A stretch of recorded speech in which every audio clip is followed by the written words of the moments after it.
Hey everyone, welcome to the Hacker News webinar series. I'm James Azar. We're just going to give everyone a few minutes to get started, a few minutes for people to come into the room, and then we'll get today's webinar started. So hang tight. We'll be right there. Joining me is Don Hoffman. So I see people getting into the room. Welcome everyone.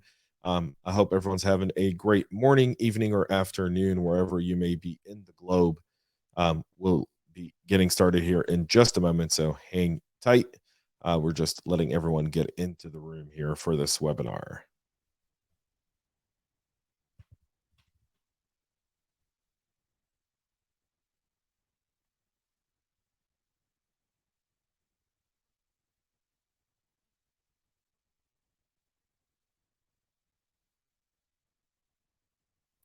Just another minute. We'll be ready to go here. In the world of Zoom with back-to-back meetings, we give everyone the benefit of 1 or 2 minutes before we get started. We've got a great webinar for everyone today. So just hang tight here. Don's going to be joining me in just a moment. I'm just letting him polish up his voice a little bit. He's drinking his last sip of tea or water as he gets ready to blow your minds on this webinar today. So don't go anywhere, y'all. We're just getting going. All right, let's bring Don in here as we wait for the last few people to come in. Don, how's it going, buddy? How you doing? Man, good to see you. Good to see you too. I hope you're ready. I know there's a lot of people in here that have signed up and registered for this webinar today. We expect a full house. That's awesome. So we're just going to give them about 10 more seconds, and then we'll go ahead and make the webinar introduction and get you going, because I know you're getting ready to blow some minds today. So here we go. This is a hot topic. So I'm excited to share some information, get some good feedback, get a good dialogue going. Me too. So here we go. All right, security pros, welcome to another awesome The Hacker News webinar. It's great to have you with us here today. I'm James Azar. I'm a practitioner and moderator of the webinar. And what I mean by a practitioner, I'm a full-time chief information security officer and moderator of the webinar on behalf of the Hacker News. I'm happy to present my good buddy and pal, Don Hoffman. He's the product marketing manager over at Silverfort. We're going to be talking about understanding cyber insurance identity security requirements for 2023. Here's the thing about this specific topic. I think identity is the new endpoint. I think the idea of endpoints is almost null at this point. Identity is what determines an endpoint. And so this webinar hits on a topic that's been key in some of my stuff here. So Don Hoffman's going to be leading us here during this webinar. And so Don, I hope you're ready. I'm ready when you are to go ahead and share your presentation. While Don is presenting, gang, you can ask any question you want in the comments. We see those. We'll be pulling from those questions as you're tuning in. So don't be afraid to ask questions. If we can't get to all your questions today, which is a very thing could happen, please don't take it personal. It's just the nature of the webinar. We've got a limited amount of time, and we're going to pick some of the better questions here. So I'm going to pass it off to Don.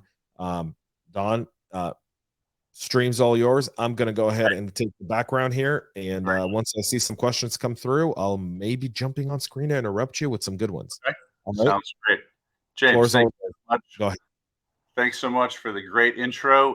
It's a real pleasure and an honor to be here on the webinar today and to have all of you joining us. Really appreciate you making some time to attend our webinar. So the topic for today is understanding the cyber insurance identity security requirements for 2023. Now, I know that is a mouthful. I know that sounds like a pretty dry topic. I promise as we get into it, you'll see it's not dry at all. In fact, it is super urgent. You may, be aware of all of these ransomware attacks that are happening on a daily basis, practically. So I'm out here in the Bay Area.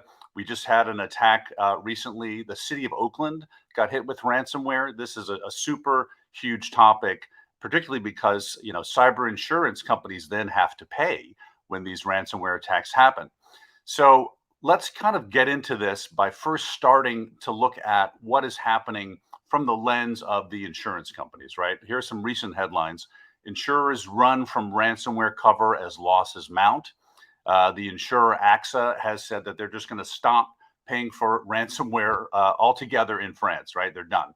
The ransomware crisis is making cyber insurance harder to buy. This is just a very small sampling of these headlines we're seeing on a daily basis. So I just want to pause for a second and get us all to think, like, what is going on here, right? I mean, have you ever heard of insurance companies refusing to take a policy, right? I mean, you can get a policy for anything these days. You can get a policy for I actually looked this up. You can get a policy for against alien abduction. So James, you might want to look into that if you've got any concerns. But seriously, what is going on with the insurers, right? Why has ransomware become such a dilemma that they're facing these record loss ratios, right? They're paying out more money than they're actually taking in with these policies. So let's just step back for a minute and kind of take a look at what I want to call the evolution of ransomware, right? Ransomware has been with us for a long time, but really until recently, I would say it wasn't a whole lot more than, let's call it, a disturbing nuisance, right? What would happen is, a user would get a weaponized email. Within that email, there would be a malicious link. The person would click on the link. Unfortunately, there would be a back door open to their computer. Malware would be downloaded. Their computer would get encrypted. It was a big deal for the user. It was a hassle for the security team. They'd have to come over and re-image the machine. But in terms of threat to business operations, basically not that big a deal. However, things started to accelerate in 2017. Okay, so this was when, I don't know if anyone out there remembers WannaCry and NotPetya, right? Infamous attacks. This was when you started to see the ability of hackers to take an encryption payload and basically couple that with a way to automatically propagate it, right? So instead of one attack leads to one machine, now they were starting to have the ability to go one to many. One attack was going to enable them to encrypt multiple machines across the network. And why is that? The reason is because of this thing called lateral movement, right? This is a vulnerability that was discovered a number of years ago. I bet most of you know exactly what that is, but for anyone who doesn't, it's just a fancy way of talking about how attackers are able to move from one machine to the other across the network, move laterally, and therefore be able to place the payload on multiple machines at once so they can encrypt it and therefore, demand the ransom. So this is where we find ourselves today, right? This is where ransomware has really become a critical business risk because of this ability to conduct unmitigated lateral movement, right? We're hearing about ransomware attacks all the time, operations being shut down completely. You might remember the Colonial Pipeline attack a couple years ago. This was where the largest fuel pipeline on the East Coast actually got shut down, right? So you had gas shortages, you had flights canceled, you had an emergency declared by the White House. I mean, these are becoming super big deals. And what we found actually is about 82% of these ransomware attacks are actually making use of lateral movement, right? Lateral movement is the driver. It's the accelerator, rather, for all of these ransomware attacks. And that's why I want to call this the mass commoditization of lateral movement. So 10 years ago, lateral movement was really something that was only confined to the most elite hacking units, state-sponsored groups, because it was a very complicated thing. These days, it doesn't appear to be so complicated, right? Everyone is doing it. Every day you're seeing new ransomware attacks. And like I said, the vast majority of these are powered by lateral movement. So I want to get into looking, how we can look at lateral movement actually as an identity threat. Okay. And really what I want to argue here is we should think of lateral movement as an identity threat because it's all about compromised credentials, right? This is kind of a new way of thinking about ransomware and cyber attacks. I mean, traditionally, we think about attacks in the sense of malware and exploits and malicious attempt. We haven't really thought about it in the context of identity. But I think this is really the new way we need to think about cyber attacks because of this issue with compromised credentials. So let's take a look at our visual here. What we have is, the user account gets compromised. And basically what that means is the threat actor has gotten a hold of these compromised credentials. They present the credentials to Active Directory. And then through this, they are, of course, able to authenticate to multiple resources across the environment, right? Because username and password matches. So boom, they get through the system. And it's really this ability to log into all of these different machines. That is the crux of the issue. This is how the ransomware payload can be spread across the entire environment. And to try to coin a phrase here, we might say that compromised credentials are the key enabler, right, of these widespread lateral movement driven attacks. I just want to also talk for a minute about, let's call it the new economy of ransomware attacks, right? What's going on behind the scenes with all of these compromised credentials, and who are the threat actors at play? So we might break this up into two different groups, right? On the left here, we have what we might call credential hunters and sellers, right? What these folks do is they break into your environment super fast. They grab as many credentials as they can, and then they're gone, right? You might not even know they're there.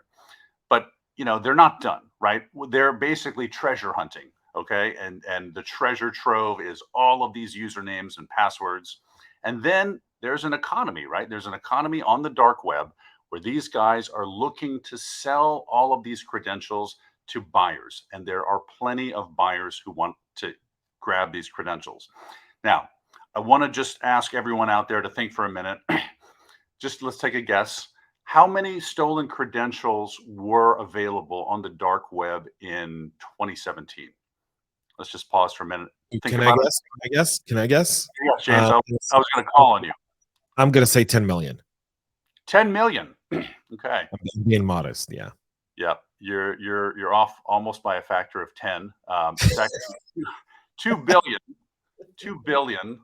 That's a third of the world's population, Don. Seriously, right? But here's where it gets really scary, James. How many are available today? I'm going to say 10 billion. 10 billion. Yep. It's 24 billion. And that was when I checked a few months ago. It's probably closer to 28 now. Jeez. So what you're essentially saying is that they've got every single human on Earth's credentials 4 or 5 times over. I mean, let's think about how many passwords each of us have, right? I try to have a different password for each service I use. I mean, they may have every single password that I've got. I mean, and you and on and on. I mean, it is frightening. It is absolutely terrifying. Indeed. Back to you. I'm yeah. So I don't want to scare everyone with that, but it's just to sort of get our attention around. Passwords are not they're not going to keep us safe, right? Passwords are one line of defense in a long line of defenses we need to have. But the odds are, your password may be available out there. And if not, right, these guys are out there trying to get it through all of these social engineering hacks that we keep hearing about. Anyway, to just run through the rest of this, folks with these stolen credentials are not going to stop until they are able to get to multiple machines, right? They're going to use these compromised credentials through lateral movement, as I've talked about, to move their way across the entire environment. And so this is why, right, we're seeing these attacks increasing all the time in volume. There are more and more attacks, and also they're, in their effectiveness. So I want to pause here again and just wonder, like, what is going wrong, right? We've got so many security products in our stack, and yet ransomware is worse than ever, right? Where are the security gaps? And that's what I'd like to get into now. right? Because I really feel like there are two huge blind spots in the environment today, right? First of all, MFA. We know that MFA can protect against compromised credentials, right? However, MFA can't necessarily protect every resource, right? That's a big gap. And secondly, we have these things called service accounts, right? These are the machine to machine accounts. Sometimes they're installed when you install software, right? They're there to update the software. Other times, an admin will create them to automate a task. The problem is it's very, very hard to get visibility of these things, right? Attackers know about them though, and attackers will use them simply because they are invisible to a lot of environments. So let's to a lot of admins. Let's get into now, more specifics around each of these blind spots, and I've kind of given you the high level view. So first of all, with MFA, right? What's going on with the attack scenario? Okay, so our user account gets compromised. After the attacker is in the environment, what they're going to do is usually open a command line interface, right? Nothing unusual with that, right? Your admins are doing this all of the time, and they're using very common tools like PSExec, like PowerShell, like WMI, right? These are tools that your admins are using to remote access a machine in the environment to fix it or check on it or whatever. Here's the problem, right? Attackers are also using these tools, okay? And, the reason is they know they can present these stolen credentials to Active Directory, and then boom, they've got access to all of your resources. And by doing so, right, they can then get in and encrypt all of your machines. The problem with these command line tools, right, is actually there's no MFA available right now. We have MFA for web apps. We've got MFA for SaaS apps. We've got MFA for cloud workloads. We've got MFA for VPN. We've got it for most things. We don't have it in this really key spot. We don't have it for command line access. This is a huge blind spot in our security stack. And the upshot here is because we don't have it on these command line tools, you actually don't have real-time protection, right? You're not able to stop the attack when it's in progress. Very frightening. Let's move on now to service accounts. As I mentioned, these machine-to-machine accounts. Here's another question that I want to just pause and have everyone think about for a minute. How many service accounts do you have in your environment? I wonder, is there anyone out there that can tell me right off the bat? Oh yeah, we've got 107. We got 3. We got, what is the number, right? I mean, if I asked you how many kids you have, you know the number. How many dogs do you have? You know the number. How many service accounts? We don't know, right? Right. James? Oh, I'm with you, buddy. Yeah, absolutely. I'm just looking at some of the comments here coming through for your question. Yeah. I'm seeing, some people putting, 30, 40, 100, people don't really know. I mean, it's all a guess. We're guessing, right? We're guessing. I mean, the odds are, 30, 40, 100. It's probably not probably not a round number like that. Oh, I'm sure it's not. No one says I've got 10 and stop. Yeah, it's probably like, 59, right? Or something like that. So, I mean, this is my point is it's very hard to get a handle on how many service accounts you have, right? There's no diagnostic tool that you can run and say, okay, we got it. We know how many service accounts we've got. There's no utility, right? And this is exactly why attackers love to compromise these things, because they know that you probably don't know about every service account. Here's another reason why attackers love these things: high access privileges, right? Which makes, this makes perfect sense. These were created to authenticate very quickly to high-level machines to perform important tasks, right? So they usually have high access privileges. That's perfect for an attacker, right? This is what they want. They want those privileges so they can get in to, as many machines, move laterally, get into as many machines as possible. And then the third factor here is lack of PAM protection, right? So service accounts are very often embedded in scripts, okay? And what that means is you can't really protect them with PAM, because if you try to subject them to password rotation, you're probably going to break one of your critical processes, and that's never a good idea, right, James? So there's not really an easy way to protect these guys.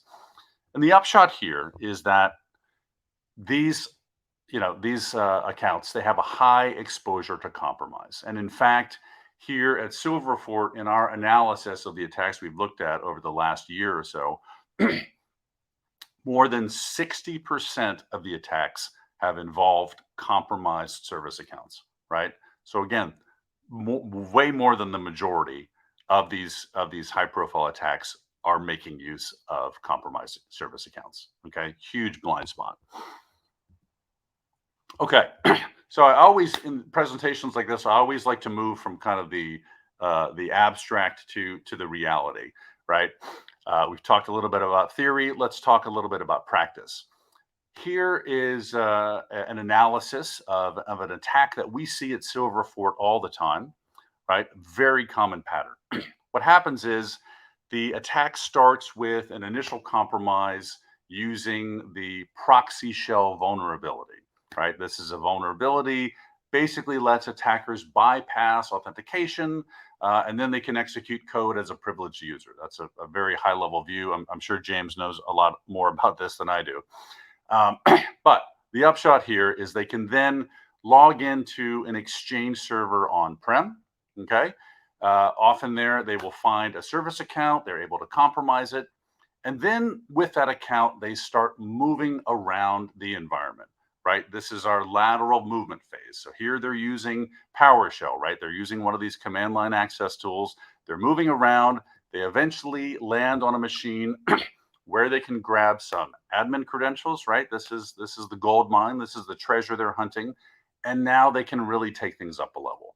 More lateral movement, logging into more machines, and then boom, they're able to infect all of them, encrypt all of them with ransomware at the same time. Very common pattern. This is exactly basically what insurance companies are trying to stop, right? This is what's driving all of these very successful ransomware attacks. So speaking of insurance companies, let's get into it now, right? Here's really the meat of our webinar today. What are insurance companies requiring, right? Well, big reveal, not a surprise. What underwriters now require are MFA for all administrative access and protection of all privileged service accounts. And this is big news, right? This is not something that you saw this time last year. I think they were beginning to get into some MFA requirements, but you certainly didn't see the privileged service accounts requirements. And let's actually drill down for a second. Let's take a look at one of the actual attestation forms. Okay, this is a real document, and here you see underwriters asking some very tough questions. Okay, can you enforce MFA for all employees accessing email through web or cloud? Can you enforce MFA for all remote access?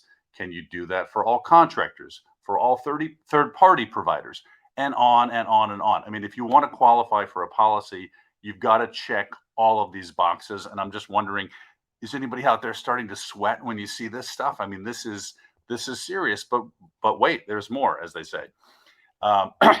Privileged service accounts, okay? Let's take a look at what they're requiring for those.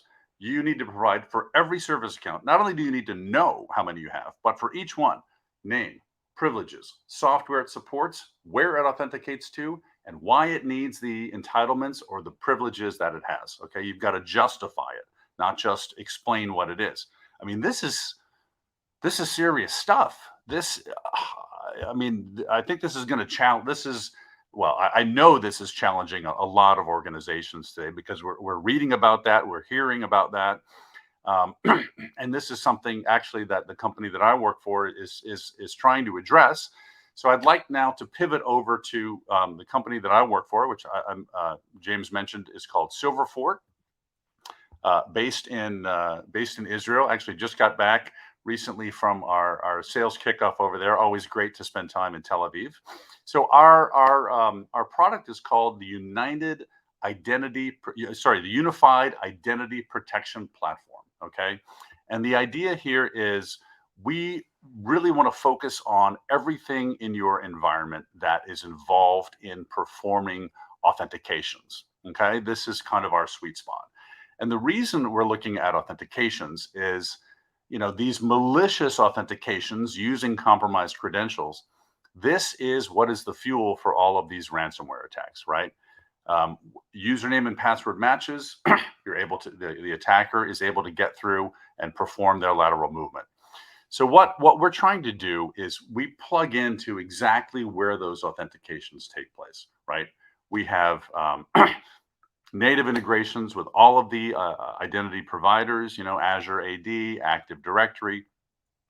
And so because of that ability, we now can provide some real-time protection to these threats around malicious use of credentials, malicious use of service accounts, etc. We can do it without agents. We can do it without proxies. We can do it without code changes. So I want to just spend a few minutes, if I may, walking us through how it works. So this is for everyone who's kind of interested in the architecture of our solution. So here's our environment, right? You have users, you have admins, you have service accounts. They're all accessing, different resources, whether it's on-prem and cloud. What you see here is basically the user experience. Username and password matches, you get access. If it doesn't, you don't. Of course, as we know, right, what's happening behind the scenes is that request is being passed to one of the identity providers. It's, in this case, it may be Active Directory, checking to see if username and password matches. If they do, access granted. If not, it's denied. But as I've been talking about during this webinar, right, this is not enough, right? We need more information here to decide whether this is a legitimate authentication, whether it's a legitimate access request or not. Active Directory is not going to know the difference. So instead of letting the IDPs, letting Active Directory just kind of operate in its own silo, what our job is to check whether the authentication itself is legitimate. Now, how do we do that? This is kind of where the rubber hits the road. What we do is we log every single authentication and access attempt from wherever it's coming. And over time, we build up a data set of all of those authentications within the environment. It's getting richer and richer over time. We're able to see, user patterns of behavior, times and dates, resources accessed. We've got this, ever growing, basically, body of knowledge about how the users in your environment are operating. With that knowledge in hand, it enables us to come to a conclusion. And so, we kind of like to think of ourselves as the second opinion, right? When you go to the doctor, they give you a diagnosis. It's good to get a second opinion. And so this is what Silverfort is able to do for Active Directory, for the IDPs. We give them a second opinion about this authentication so that we're not just trusting username and password. And, beyond that, we can actually trigger MFA. So we have our own Silverfort MFA, but we also have integrations with all of the solutions on the market, right? We don't compete with Okta. We don't compete with Duo. We don't compete with Ping. What we do is we work with those guys. We actually work with them to extend that MFA to all of these resources that you couldn't do before. As well, in terms of building the data set, right, we've got integrations with all of the key security products that you're using in your stack, with the XDR solutions, with the SIEM, with the SOAR. We're plugging right into those solutions, so we're able to get data and share data with those as well, right? This helps us again build up this data set to help us determine, to better determine the legitimacy of these authentications, number one, and then take action. So we've got a question coming from the crowd. Absolutely. It's a good one. I wanted to kind of bring it to your attention since we're on the slide, and I think it's a really relevant question of what you're talking about. But you talked about kind of setting a baseline and looking at user behavior, right? Right. Well, identity is not just one user; it's also devices and so forth. So how long does it typically take to get to a baseline? in this kind of scenario? And then how do you differentiate between, let's say, user identity to device identity? Totally right. To get a really good working data set, I would say it takes us about 2 weeks to really kind of ramp up. Now, that said, we can start determining some level of legitimacy of authentication basically on day one, right? I mean, we're able to sort of take high level stuff in terms of, we're seeing really unusual or rapid user behavior, like quickly trying to move or trying to authenticate to multiple systems, very quickly, stuff that's going to raise a red flag like that we can look at.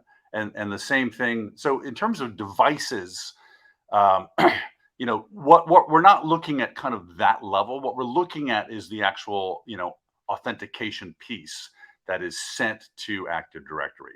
So we're looking at kind of all of the packets, all of the information within that packet. Sometimes it may include device information, sometimes it may not. It's really a question more of like, how does this correspond to the typical user behavior we've seen? Wonderful. We've got a whole bunch of other questions. I'm going to leave those to the end here. Okay. And again, security pros, as you're putting in your questions, we're going to try to get to them here. I know we've got some good ones in the chat. We'll try to pull those here as you're nearly at the end here, Don. So I'll let you go back and finish this up, and then we'll get to some awesome Q&As, y'all. So really appreciate everyone throwing questions out there. I love having the engagement, so thank you for that. So just to wrap up here, we were able to pass our verdict right back to Active Directory. We are enforcing the MFA. If the user, approves the authentication, Active Directory allows it. If not, they'll block access. So this is, the idea here is it's multiple lines of defense, right? It's not just username and password. If needed, if something looks suspicious, we're able to enforce it through MFA and let Active Directory know. Okay. So this is just an animation that shows an attacker trying different things. Okay, right. So they may try PS exec, the credentials match in Active Directory, but if something looks suspicious on our end, right, we're going to trigger MFA. Same thing with RDP, right? Something looks weird about this, we're going to trigger MFA. They may try a legacy app. They may try a desktop login. Whatever way they're trying to get access, if we are able to determine that something looks suspicious here based on having this database of all these authentications, we're just going to go ahead and trigger MFA, right? And this kind of gets to the zero trust framework, right? We always trust, never verify. Something looks weird, let's go ahead and verify it. Now, automated service account protection. So Silverfort has the ability to discover all service accounts, right? I mentioned that there is not a utility you can run to do that, but Silverfort is able to do that. And this is why. Because these are machine-to-machine accounts, right? They're doing the same thing over and over again, right? Every Monday at 9 a.m., they're logging in from machine A to machine B, and every Tuesday at 5 p.m., they're logging in from machine C to machine D.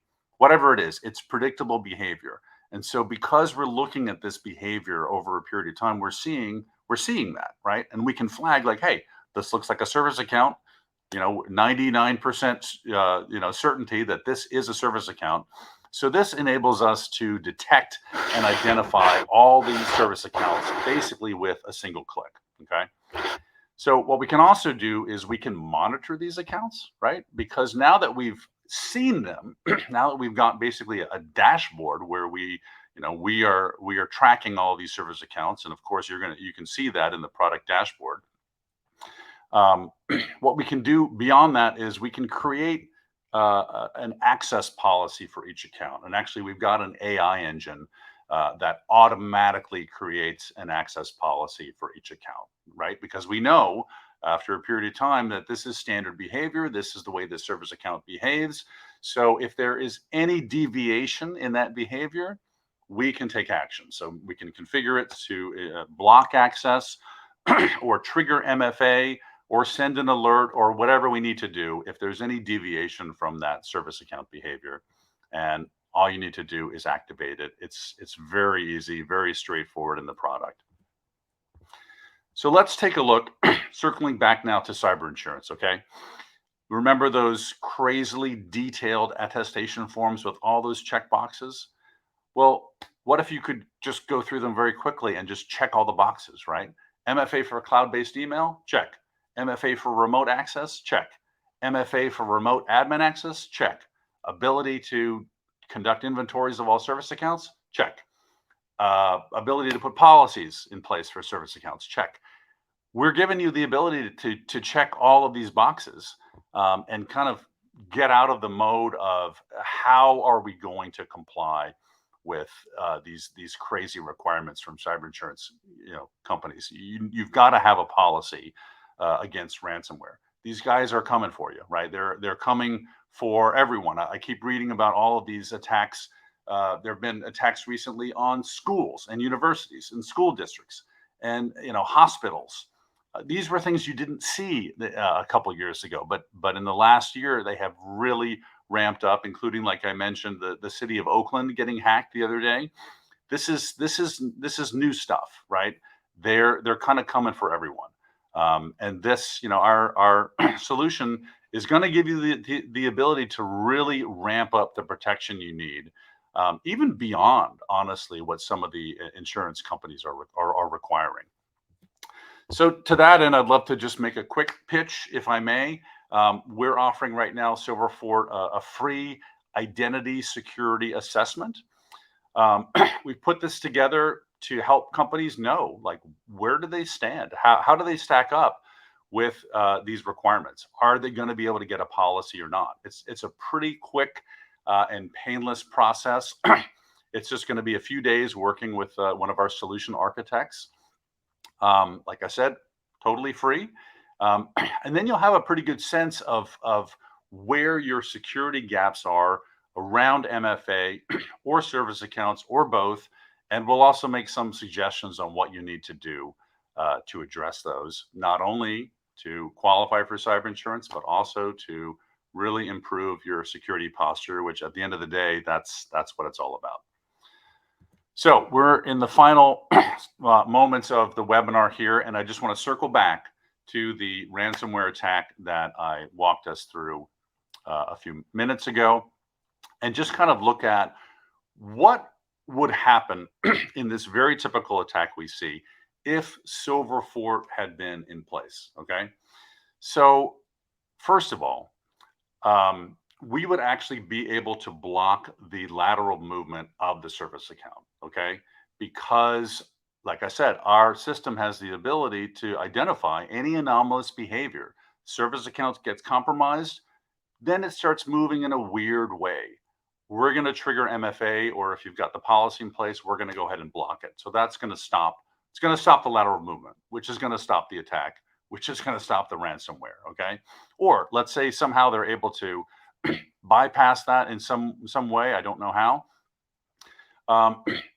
They grab the admin credentials. Well, we can put MFA on those as well too, right? It's the ability to put MFA in multiple spots. Someone is using admin credentials in a very unusual way. We're going to trigger MFA. The real admin is going to get a notification like, hey, did you really, are you really, is it really you authenticating in this machine? We haven't seen this before. And again, it can be the Silverfort MFA if you want it to be. It can be Duo, Okta, Ping, whatever you're using, right? So you're not even going to know, your users, your admins are not even going to know that Silverfort is there. And that actually might be the best solution of all, because having too many solutions can confuse people. We're happy to be behind the scenes. We don't need the credit. The thing that we're interested in is giving companies the protection that they need to stop these ransomware actors. That's my presentation, folks. I really appreciate your time and attention.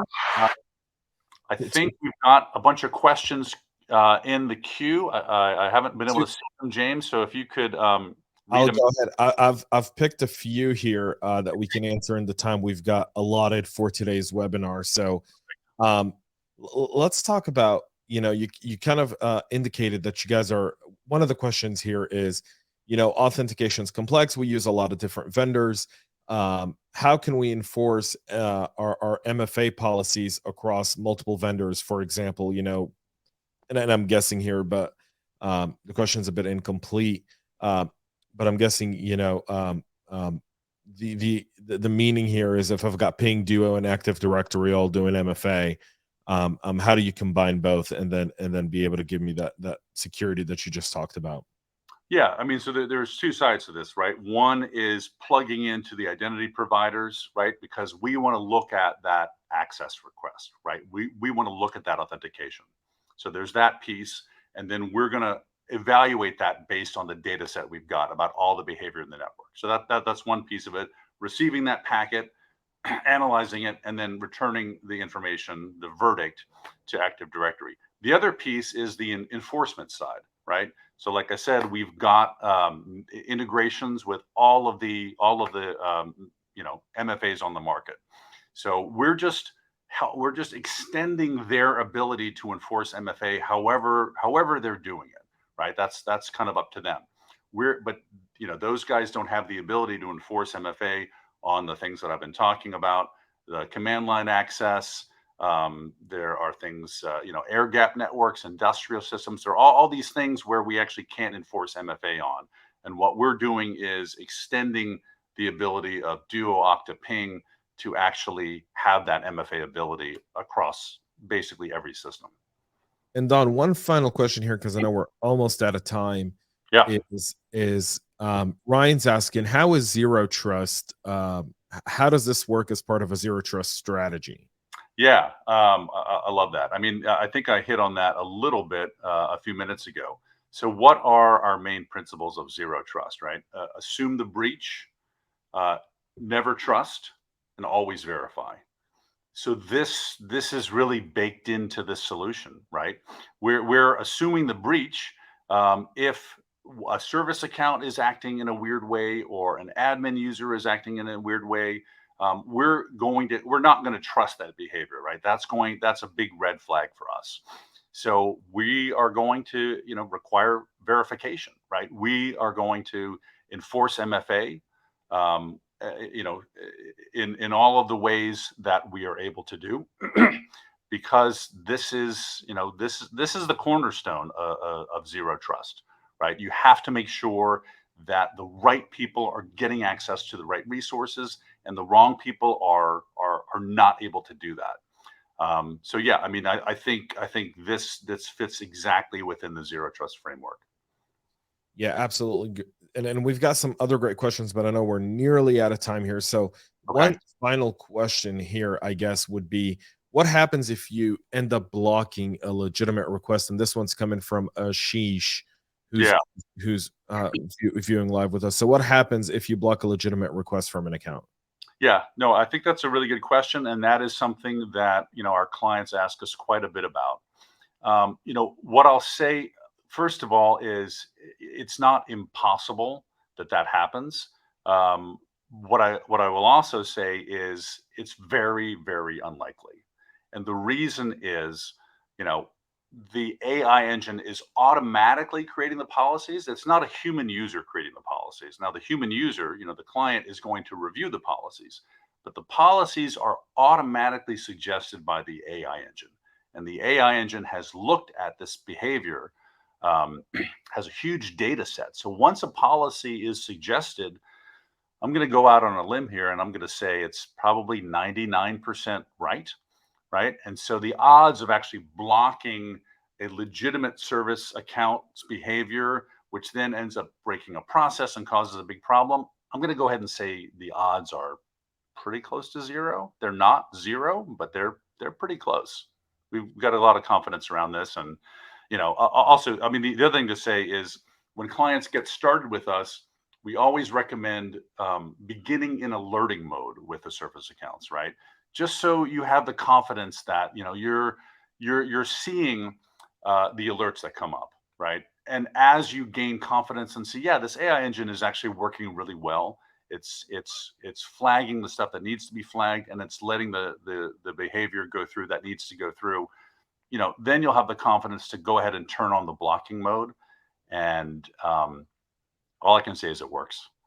Brilliant. Well, I want to go ahead and say thanks to everyone who's been watching us. Thanks to Don and the Silverfort team for being part of the Hacker News webinar series. You guys can check out a whole lot more at thehackernews.com for all the latest. And if there's a topic or something you guys want to see from us here at the team at the Hacker News, please do let us know. You can do that directly from our website.